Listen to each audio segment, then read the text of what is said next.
اعوذ باللہ من الشیطان الرجیم بسم اللہ الرحمن الرحیم السلام علیکم ورحمۃ اللہ وبرکاتہ ونعمتہ ومغفراتہ وجنت الحلالہ ودوزخ الحرامہ۔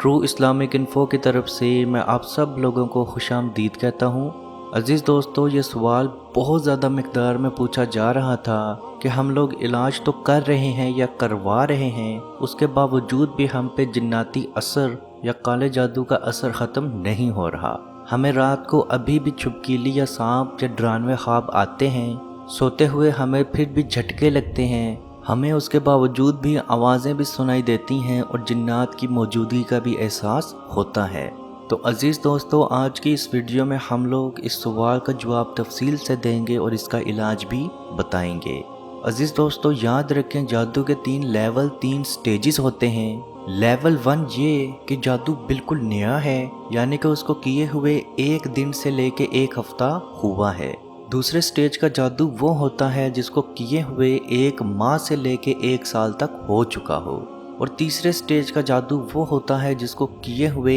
ایک سال سے زیادہ عرصہ ہو چکا ہو اور اس کو کیے ہوئے کا عرصہ آپ کو نامعلوم ہو۔ اگر آپ کے پاس کوئی لکڑی ہے، اس کو دیمک لگ جائے، اور اگر اس دیمک کو لگے ہوئے ایک دن سے لے کے ایک ہفتہ ہوا ہو تو آپ اس کا علاج بہت جلدی یا 1-2 منٹ میں کر لیں گے۔ لیکن اگر وہی دیمک لگے ہوئے ایک سال ہو چکا ہے یا ایک ماہ ہو چکا ہے تو اس کا علاج تو آپ کر لیں گے، لیکن یاد رکھیں اس نے جو لکڑی کا نقصان اندر سے کیا ہوگا اس کا علاج کرنے میں بہت زیادہ ٹائم لگے گا۔ اس کے برعکس اگر اسی دیمک کو لگے ہوئے 3 سے 4 سال یا بہت زیادہ عرصہ ہو چکا ہے تو یاد رکھیں صرف لکڑی کا ڈھانچہ ہی آپ کے پاس موجود ہوگا، اندر سے تمام لکڑی مکمل طور پر دیمک کھا چکی ہوگی۔ اسی طریقے سے جادو کی 3 سٹیجز ہیں۔ یاد رکھیں جادو جتنا پرانا ہوگا اتنا ہی اس کو ختم کرنے میں ٹائم لگے گا۔ نبی کریم صلی اللہ علیہ وآلہ وسلم کا فرمان ہے، جس گھر میں لگاتار 3 راتوں تک سورہ بقرہ کی آخری 2 آیات کی تلاوت کی جائے، یعنی کہ 285 اور 286،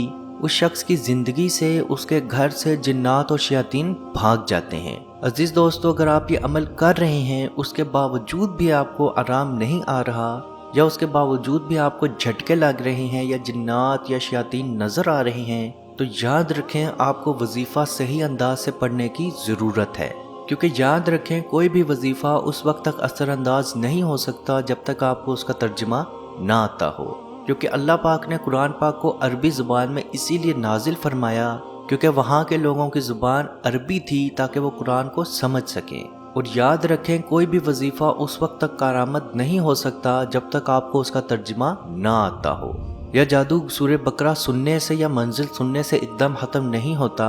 آپ کو اس کا ترجمہ آنا چاہیے۔ چلیں اگر آپ ترجمہ نہیں سن سکتے تو ایٹ لیسٹ 3 گھنٹے تک جو سورہ بقرہ کی ریکارڈنگ چل رہی ہے اس کو تو دھیان سے سنیں۔ لوگ کیا کرتے ہیں کہ سورہ بقرہ کی ریکارڈنگ آن کر کے اپنے کاموں میں لگے ہوئے ہیں، کوئی کھانا کھا رہا ہے، کوئی نیل کاٹ رہا ہے، کوئی صفائی کر رہا ہے، کوئی نیٹ پہ فیس بک چلا رہا ہے، کوئی واٹس ایپ یوز کر رہا ہے۔ تو اس طریقے سے تو آپ کا کالا جادو ختم نہیں ہوگا، بلکہ اس کا آپ کو الٹا نقصان ہوگا، آپ ثواب کی جگہ گناہ کما رہے ہوں گے، کیونکہ اللہ پاک کا فرمان ہے جب بھی قرآن پاک پڑھا جائے تو اس کو دھیان سے سننا آپ پہ فرض ہے۔ عزیز دوستو، یاد رکھیں جس گھر میں سورہ بقرہ کی آخری 2 آیات، آیت الکرسی، سورہ فلق اور سورہ ناس پڑھی جائے، روز پڑھی جائے، اس گھر میں جادو کا اثر ختم ضرور ہوگا۔ اگر آپ پہ پرانا جادو ہے یا لیول 3 کا جادو ہے تو اس کو ختم ہونے میں تھوڑا سا ٹائم تو لگے گا، لیکن مایوس ہو جانا کہ میرا تو علاج ہو نہیں رہا، میں تو جادوگر کی مدد لے لیتا ہوں یا کوئی اور عمل کر کے دیکھ لیتا ہوں،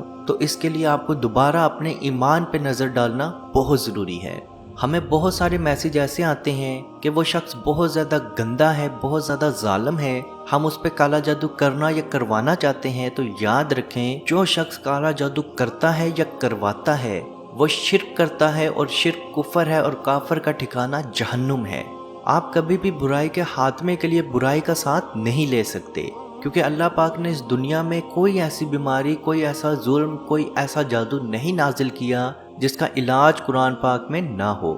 ہمیں صرف اور صرف نیت سے کلام پڑھنے کی ضرورت ہے۔ اگر آپ کے دل میں یہ ذرا بھی شک ہو کہ میں یہ عمل تو کر رہا ہوں اس کے باوجود بھی میرا علاج نہیں ہو رہا، تو تو یاد رکھیں وہ عمل واقع ہی کبھی بھی اثر نہیں کرے گا، کیونکہ اللہ پاک کا فرمان ہے اللہ صبر کرنے والوں کے ساتھ ہے۔ اللہ پاک سے دعا ہے کہ ہم سب کو اپنے حفظ و ایمان میں رکھے اور کشمیر کے بھائیوں پہ خصوصی رحم فرمائے اور ان کو آزادی کی نعمت عطا فرمائے، آمین۔ اللہ حافظ۔ یا رسول اللہ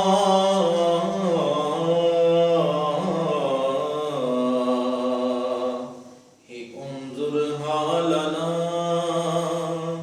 یا حبیب اللہ اسمع قالنا، اننی فی بحر غم مغرق ہز یدی سہل لنا اشقالنا۔ اے مالک و مولا کریم آقا صلی اللہ تعالی علیہ وسلم کے توسل کے ساتھ، اے مالک ہمارے اٹھے ہوئے ان گندے ہاتھوں کی طرف نہ دیکھ، مالک اپنا رحم اور اپنا کرم فرما، مقبوضہ کشمیر کے مسلمانوں کو آزادی کی نعمت سے مالا مال فرما۔ اے اللہ اس حال کے اندر جب کہ ان پر ظلم و ستم ہو رہے ہیں، اس قدر ان پر مصائب اور آلام ہیں، اے مالک و مولا اس ماہ مقدس کی مقدس گھڑیوں کا صدقہ اے اللہ کشمیر کے مسلمانوں کو آزادی کی نعمت سے مالا مال فرما۔ اے مالک جو ان پر مصائب اور آلام بارش کی طرح برس رہے ہیں، اے مالک تو اپنا خاص فضل اور اپنا کرم فرما، ان کی اس آزمائش کو، اس امتحان کے اندر ان کو کامیاب فرما، ان کی اس آزمائش کو دور فرما۔ اے مالک و مولا اپنا کرم فرما، ان کو آزادی کی نعمت سے مالا مال فرما۔ اے مالک ہم گناہگار سیاکار جو بھی ہیں تیرے محبوب کی امتی ہیں، تجھے تیرے نبی علیہ السلام کا اس کی محبوبیت کا واسطہ دے کر تجھ سے دعا مانگتے ہیں۔ اے مالک کشمیر کے مسلمانوں کو آزادی کی نعمت سے مالا مال فرما۔ اے مالک ملک پاکستان کو استحکام عطا فرما، ملک پاکستان کی سرحدوں کی خیر فرما، ملک پاکستان کی سرحدوں پر پہرا دینے والے